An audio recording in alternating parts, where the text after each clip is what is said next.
मुझे ये खबर मिली है सोशल मीडिया से के थ्रू, चूंकि ये बाकायदा पूरे देश में ये माहौल बनाने की कोशिश की जा रही है या खबर फैलाने की कोशिश की जा रही है कि मुसलमान को इंडिया की जीत से नाराज़गी थी और इस तरह से ये मामला बिगड़ा है और मुसलमानों की वजह से ये सब कुछ हुआ है। ये एक गलत बात फैलाई जा रही है और इस चीज़ से हमें बहुत दुख हुआ है।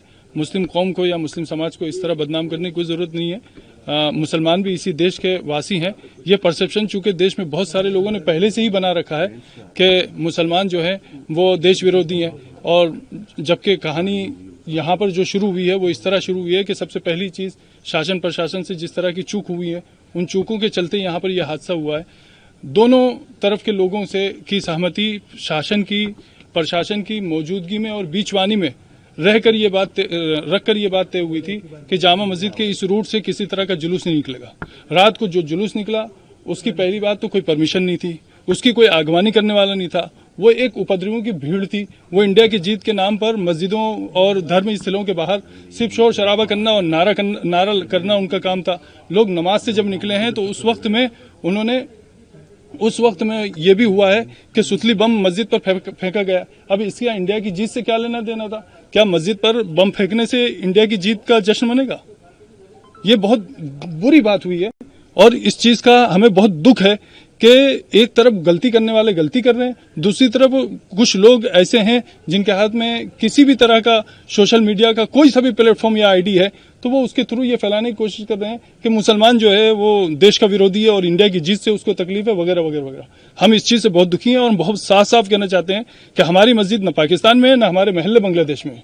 हम इसी हिंदुस्तान के निवासी हैं, इसी हिंदुस्तान में हम रहे हैं, इसी हिंदुस्तान में हम रहते हैं, इसी हिंदुस्तान के साथ हमारा रिश्ता है। इस तरह की बातें करना ये और फिर कुछ लोगों की तो मैं समझता हूँ कुछ लोगों की तो रोजी रोटी या नेतागिरी या उनका अपना जो भी प्रोफेशन है वो तो हिंदू मुस्लिम पर चल रहा है।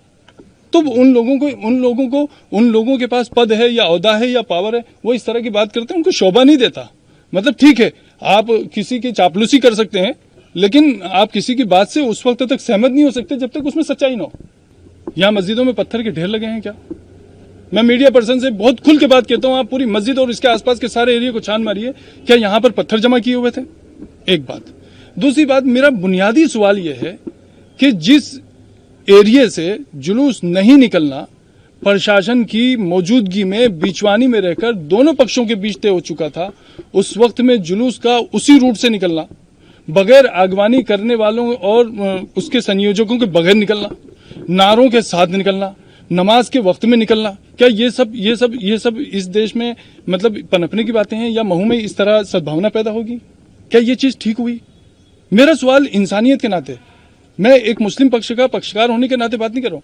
मेरा कहना यह है कि क्या ये मंदिर के सामने होता तब भी गलत था, ये मस्जिद के सामने है तो क्यों गलत नहीं है? असल घटना यही है कि शहर काजी जी ने मुझे बोला कि अमित आप इनको लेके चलिए और मैं मेरे पक्षों को लेके चलता हूँ। हमारे मुड़ते ही 15 कदम भी नहीं पहुंचे होंगे वो पथराव स्टार्ट हो गया। किसकी तरफ? मस्जिद की तरफ से पथराव स्टार्ट हुआ है। कम से कम मेरे देखते देखते मस्जिद से कम 300-350 लोग एक साथ आकर पथराव कर रहे थे।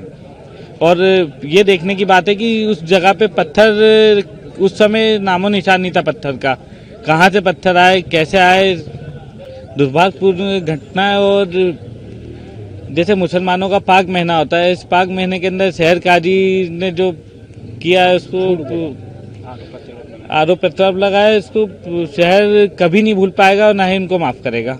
जैसे विवाद की जो मुख्य जगह थी वो जामा मस्जिद थी। अब ये समझ नहीं आ रहा कि जामा मस्जिद को छोड़ के अन्य 4 से 5 जगह कैसे घटनाएं हो गई है। पत्ती बाजार मस्जिद पे घटना हुई है, तकिया मोहल्ला पे हुआ, बदक मोहल्ला होगा। मतलब जो मस्जिदें हैं जैसे स्टेशन की मस्जिद से क्यों पथराव हुए और यहीं से क्यों विवाद स्टार्ट हुआ, ये समझने वाली बात है। आप क्या पक्ष करना चाहेंगे? आपका हमारा तो पक्ष यही है कि जिन्होंने स्टार्ट किया है, भले हिंदू पक्ष हो या मुसलमान पक्ष हो, न्याय होना चाहिए उनके साथ में। मऊ में अभी एफआईआर की जा रही हैं। अभी तक 2 एफआईआर ऑलरेडी हो गई हैं और जो आरोपी लिखवाए जा रहे हैं उनको क्या कहते हैं गिरफ्तार भी पुलिस कर रही है। सीसीटीवी फुटेज भी पुलिस लगातार चेक कर रही है और उन वीडियो रिकॉर्डिंग्स को एकत्रित करके जिन लोगों ने शांति भंग करने की कोशिश की है उनको भी पुलिस गिरफ्तार कर रही है। अभी पूरी जो स्थिति है सामान्य है, यहाँ पे शांति बनी हुई है और पुलिस फोर्स पूरी तरह डिप्लॉयड है। सभी लोग यहाँ पे उपस्थित हैं और अभी तक 12-13 गिरफ्तारियां हो चुकी हैं और आगे भी पुलिस आगे की पुलिस कार्रवाई कर रही है।